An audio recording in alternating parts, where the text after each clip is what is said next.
శ్రీ కార్తీక పురాణము 28వ అధ్యాయం ప్రారంభం. దుర్వాసునికి అంబరీషుడు ఆతిథ్యమిచ్చుట. తనను కాపాడమని ప్రార్థిస్తున్న దుర్వాస మహర్షికి అంబరీషుడు నమస్కరించి, మునీంద్ర, నన్ను మన్నించండి.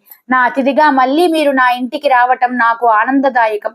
నా వలన మీకు కలిగిన కష్టానికి నన్ను క్షమించండి. సమస్త ప్రపంచాన్ని భయపెట్టగల మీకు భయం ఏమిటి?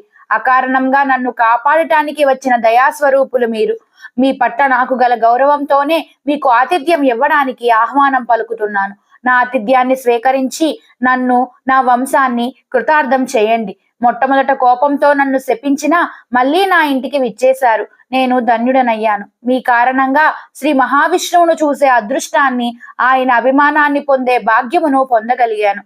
ఓ పుణ్యపురుష, నాకు పునర్జన్మలనేవి లేకుండా శ్రీహరి సన్నిధిని పొందే భాగ్యం కలిగే విధంగా అనుగ్రహించి ఆశీర్వదించండి అంటూ పరిపరి విధాల వినయాన్ని కనబరిచి తన